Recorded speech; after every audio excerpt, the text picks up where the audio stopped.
Ето сега снимам сградата отвън. Аз съм на третия етаж, най-горния, с прането вляво. Климатика трябва да се монтира или над климатика на съседа, или вляво между терасата и горния прозорец. Така тук в тази част. Това е за този климатик. Другия вариант е... Всъщност единия вариант е този, а другия е... Сега ще покажа за другия климатик, за който става дума. Момент. Сега заобикалям по операцията.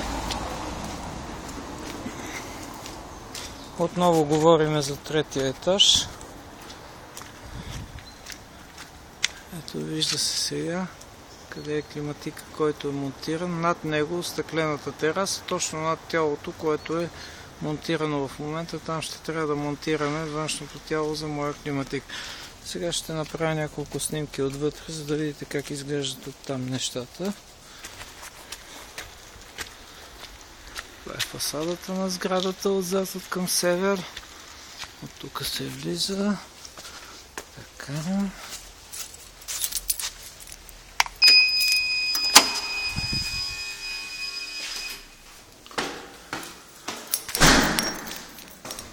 Това е стълбището.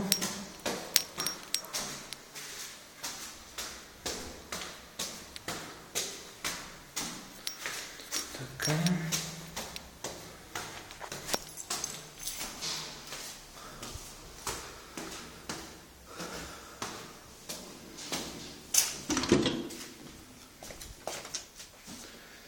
Така. Сега влизаме в жилището и влизаме в хола, където ще бъде климатика. В лявата страна, ето над картината някъде, вероятно ще трябва да монтираме тялото. Така, сега ще дам снимка и на портала.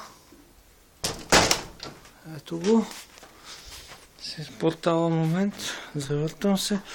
Портала е точно срещу картината горе-долу. Тя да ни ориентира. Сега ще опитам да дам някакси, ако мога да хвана. Ме съмнява. Ето картината, ето портала.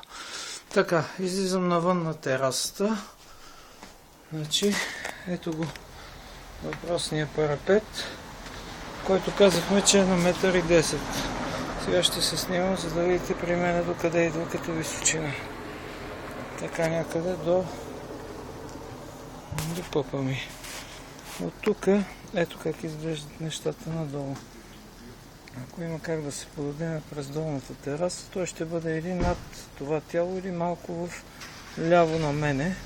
Т.е. към средата. Ето вижте сега тук как е разделено. Тук няма как, тъй като има простори. Гледаме максимално. Тази стена е скосена, която ни разделя с другия съсед. Ето от другата страна, тук има две антени и може евентуално тук на тази стена, но тук удължаваме безкрайно много пътя на инсталацията. Трябва да се качим отгоре, да я пуснем по ъглите, за да не пречи на просторите. Да върви по ъгъла. И така, сега отиваме в другото помещение, където е другия климатик, където гледахме терасата. Разбира се, аз ще разчиста до тогава всичко. Съжалявам за безпорядъка, но сме много хора, живеем на куп много хора. Сега ще покажа... Мини не съм. Мини за малко не съм. Хайде, че снимам и записвам сега.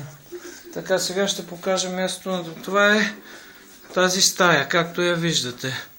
Тук в дясно на тази стена, между ъгъла и телевизора, смятам, че е удачно да се постави тялото. Ето го. Така. Се обажда, че записвам така. Така, ето това е прозореца. Сега ще изляза на терасата, откъдето ще покажа къде ще е външното тяло. Това ми е терасата, която е остъклена. Така, насреща стъклата, които са двечките, вертикалните, те са счупени от градушката и те или иначе ще трябва да бъдат сменявани. Аз от дясната страна, точно до стената, смятам да сложа подвижно като вратичка. Така че там ще ви освободя. Ако смятате, че това ви е достатъчно като големина, за да можете да монтирате тялото отвън, а пък дупката може да се прави отвътре навън, Това ще бъде. Ами за сега с това се приключва. Ако има необходимост от още снимки, ще ми кажете, имаме една седмица, достатъчно време, за да изпратя още. Това е край.